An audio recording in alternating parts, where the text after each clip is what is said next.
Okay, been a long time. You're welcome.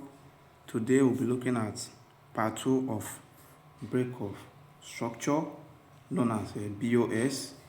Now today we are going to be looking at what I call SMC standard market structure, which is smart money concept standard market structure, and it includes for your ability to identify the following. Number one, inducement. We know what is inducement, in a bullish market. After there is this high is taken out, we are expecting for the price to take out this low.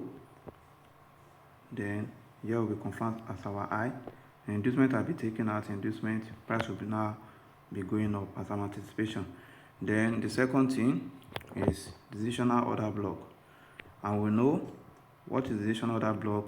Decisional order block occurs immediately after inducement has been taken. Maybe price is moving this way. You see, in an uptrend, price is moving like that.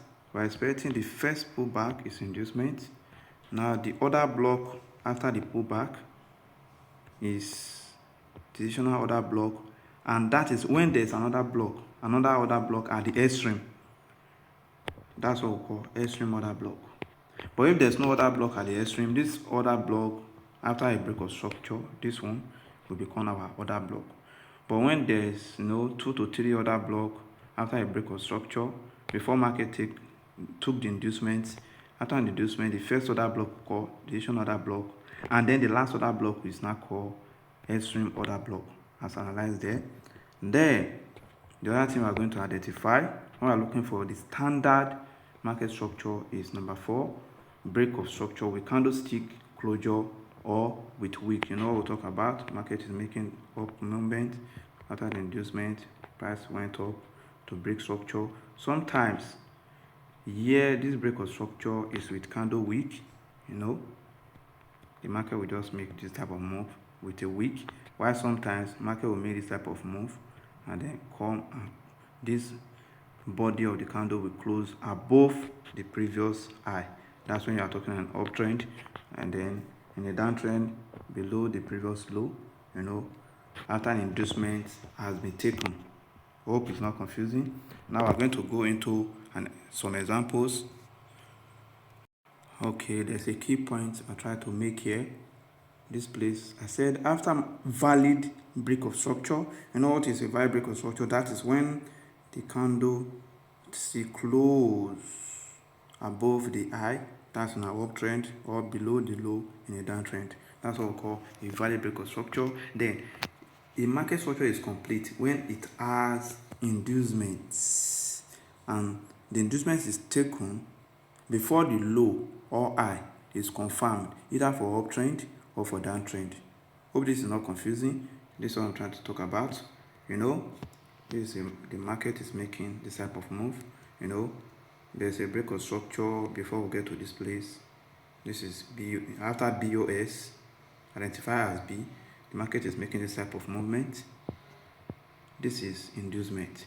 Then we are expecting this market to make this inducement and go up.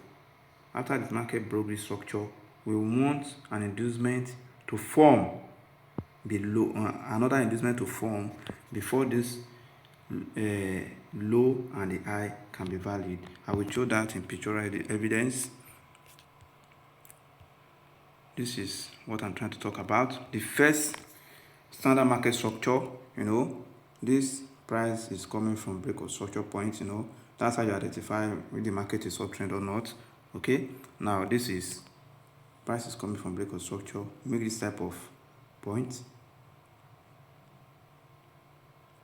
After inducement, this will have the extreme order block. Okay, then price made this type of structure, give a low, came up, another low, up, then price took out this inducement. After price took out the inducement, the next point here is what we call decisional order block. 99% of the time, if you try to enter a buy in this point, price will always take you out. The only point that will make you to enter, the only thing that will make you to enter a buy or sell at a decisional order block is when price has taken out liquidity, of which I might share that later on as we progress in this study. Now after the additional order block was tapped, price made a reaction, came up, took out this counter inducement, and after that price sold to this extreme order block. It was at this point that price now went up to make another break of structure. It's very easy as ABC if you have been following this our teaching and practicing. Okay, this is another scenario. The other scenario is price. We have already identified this an uptrend from this point, from the left point. Price took the inducement, gave another block here, then price went up, break the structure, price made another movement here, another movement. There, this is scenario 2 of market structure. Okay, then price came down, took out inducement, the first order block after the inducement. Since we have many inducements here, the first order block is called decisional inducement. The decisional order block. Price may react, price may not react, but in this scenario, price reacted, came. There are some people that are still trying to buy here. This is what we call smart money trap, because some people will still try to buy at this other block. That sometimes you will see 7 other blocks, 6 other blocks before the main market structure. All you have to know is the first order block after inducement and the extreme order block.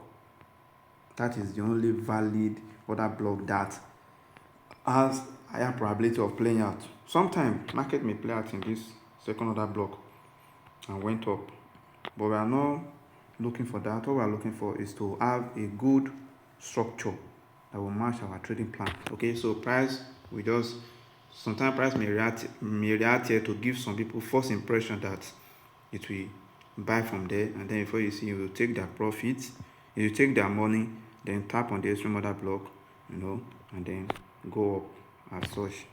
Okay, now scenario 3 I'll be looking at is price make this type of market structure. Price went up, took inducement, break of structure, went up like this, took inducement, break of structure. You see, this point alone, some people will mistake it for a complete market structure. No, this point alone is not a complete market structure. Why? Because there was no inducement. We have to anticipate price to either go up to make a point of inducement that price will now come to take this inducement before another movement upward, probably tap on this other block here. But if that scenario never happens, we will anticipate this point now, that price will come to this point, use this low point as an inducement before it will now continue its journey upward, okay, to make another break of structure. As we go on in our case study, as we'll be doing webinars, you'll be seeing all these things I'm talking about coming to play in your eyes, and then I believe with that you'll get familiarized with it, be able to make better trading decisions. Thank you.